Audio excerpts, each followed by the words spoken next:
नमस्ते। आज के इस एक्सप्लेनर में हम केयरवेल फार्मेसी की बायोकेमिस्ट्री यूनिट 1 के फाउंडेशन को डिकोड करने वाले हैं। हमारा फोकस होगा जीवन की इस कॉम्प्लेक्स माइक्रोस्कोपिक दुनिया को बिल्कुल सिंपल और रोजमर्रा के घरेलू उदाहरणों से समझना। तो बस अपना पूरा फोकस बनाए रखिए, क्योंकि हम एकदम बेसिक से शुरू करके इस पूरे टॉपिक को बहुत ही मजेदार तरीके से क्लियर करने वाले हैं। इस सफर के 5 मुख्य हिस्से हैं। पहला, बेसिक्स ऑफ बायोकेमिस्ट्री। दूसरा, अंडरस्टैंडिंग द सेल। तीसरा, प्रोकैरियोट्स वर्सेस यूकैरियोट्स। चौथा, द सेलुलर हाउस टूर। और पांचवा, द एसेंशियल बायोमॉलिक्यूल्स। चलिए सीधा डाइव इन करते हैं हमारे पहले टॉपिक में, बेसिक्स ऑफ बायोकेमिस्ट्री। देखते हैं कि हमारे शरीर के अंदर असल में क्या जादू चल रहा है। तो बायोकेमिस्ट्री आखिर है क्या? बहुत ही आसान भाषा में कहें तो ये विज्ञान की वो शाखा है जो जीवित जीवों के अंदर होने वाली केमिकल रिएक्शंस यानी रासायनिक प्रक्रियाओं को समझती है। जरा सोचिए, जब हम एक बढ़िया सा स्वादिष्ट बर्गर खाते हैं और शरीर उसे पचाता है, या फिर जब हम सिर्फ एक गहरी सांस लेते हैं, उस पल शरीर के अंदर जो भी रासायनिक बदलाव हो रहे होते हैं, बस वही बायोकेमिस्ट्री है। एकदम सिंपल। अब आगे बढ़ते हैं हमारे दूसरे भाग की तरफ, अंडरस्टैंडिंग द सेल। सेल, जिसे कोशिका भी कहा जाता है, जीवन की सबसे छोटी स्ट्रक्चरल और फंक्शनल इकाई है। हमारा इंसानी शरीर लाखों करोड़ों ऐसे ही छोटे छोटे सेल से मिलकर बना है। शरीर की पूरी बनावट और उसका हर एक काम इसी एक छोटी सी यूनिट से शुरू होता है। आप इसे शरीर की सबसे अहम फाउंडेशन या ईंट मान सकते हैं, जिसके बिना जीवन की कोई इमारत खड़ी ही नहीं हो सकती। आइए आगे बढ़ते हैं और देखते हैं कि ये सब कैसे बनता है हमारे तीसरे सेक्शन में, प्रोकैरियोट्स वर्सेस यूकैरियोट्स। इन कोशिकाओं के डिजाइन में ना समय के साथ एक बहुत ही शानदार इवोल्यूशन हुआ है। इसे ऐसे समझिए, एक तरफ है प्रोकैरियोटिक सेल, जैसे कि बैक्टीरिया। ये काफी छोटा होता है और इसमें कोई प्रॉपर न्यूक्लियस नहीं होता। और दूसरी तरफ है यूकैरियोटिक सेल, जैसे कि हमारे इंसानी या पौधों के सेल्स। ये काफी कॉम्प्लेक्स होते हैं और इनमें एकदम वेल डिफाइंड न्यूक्लियस होता है। ये सेलुलर डिजाइन सच में इवोल्यूशन की एक बहुत बड़ी छलांग को बेहतरीन तरीके से दिखाता है। और अब वक्त है इस एक्सप्लेनर के सबसे दिलचस्प हिस्से का, topic number 4, the cellular house tour. चलिए यूकैरियोटिक सेल के अंदर चलकर देखते हैं। इस सेलुलर घर में एंट्री करते ही सबसे पहले हमारी मुलाकात होती है सेल मेम्ब्रेन से। ये बिल्कुल किसी घर के सिक्योरिटी गेट की तरह काम करता है। कौन सा पदार्थ अंदर आएगा और कौन सा बाहर जाएगा, इसका पूरा का पूरा सख्त कंट्रोल इसी सिक्योरिटी गेट के पास होता है।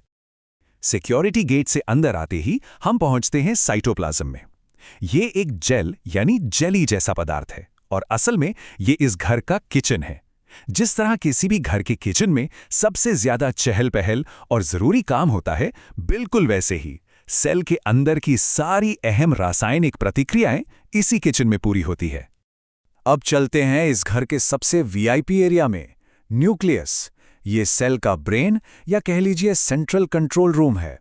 घर में क्या होगा, कैसे होगा, ये सब न्यूक्लियस ही तय करता है।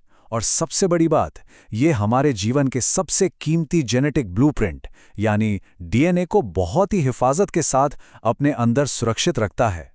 अच्छा, बिना ऊर्जा के कोई घर कैसे चलेगा? तो पेश है इस घर की बैटरी, माइटोकॉन्ड्रिया।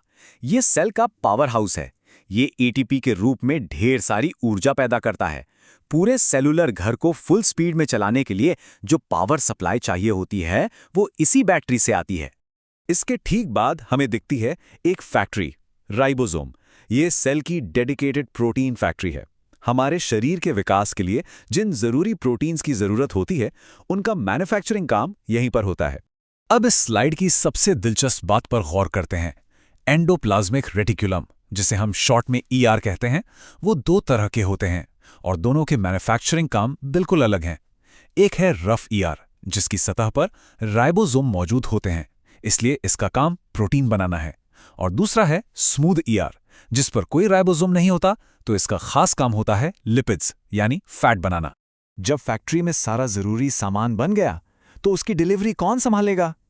इसके लिए है गोल्जी एपरेटस। इसे आप सेल की सबसे भरोसेमंद कुरियर सर्विस मान सकते हैं।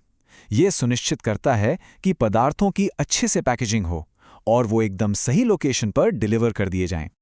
हमारे इस हाउस टूर का आखिरी पड़ाव है लाइसोसोम। हर घर में एक डस्टबिन तो होता ही है ना? लाइसोसोम बिल्कुल वही काम करता है। इसे सुसाइड बैग भी कहते हैं। सेल के अंदर जितना भी कचरा या वेस्ट इकट्ठा होता है, उसे पचाने और साफ करने की पूरी जिम्मेदारी इसी की होती है। तो इस शानदार घर का टूर करने के बाद एक बड़ा सवाल हमारे सामने आता है, आखिर वो कौन से मुख्य मटेरियल्स हैं जिनसे ये सेल्यूलर घर असल में बनाए जाते हैं? इसी सवाल का जवाब हमें मिलेगा हमारे 5वें और आखिरी भाग में, द एसेंशियल बायोमॉलिक्यूल्स। हमारा ये पूरा सेलुलर घर मुख्य रूप से 4 बिल्डिंग ब्लॉक से बनता है।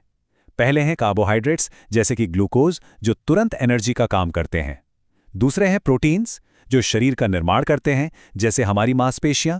तीसरे हैं लिपिड्स यानी फैट्स और ऑयल, जो भविष्य के लिए ऊर्जा को स्टोर करके रखते हैं। और अंत में आते हैं न्यूक्लिक एसिड्स जैसे कि डीएनए, जो हमारी पूरी जेनेटिक इंफॉर्मेशन को सुरक्षित रखते हैं।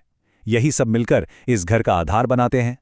तो सबसे अहम बात यह है कि अगर एक अकेली छोटी सी माइक्रोस्कोपिक कोशिका एक पूरे शहर या घर की तरह इतनी जबरदस्त परफेक्शन और जटिलता के साथ काम कर सकती है, तो जरा सोचिए कि हमारा पूरा इंसानी शरीर कितना विशाल और अद्भुत होगा। इस एक छोटे से सेल्यूलर हाउसहोल्ड को समझना ही संपूर्ण मानव स्वास्थ्य और फार्मेसी के विशाल ब्रह्मांड को अनलॉक करने की असली चाबी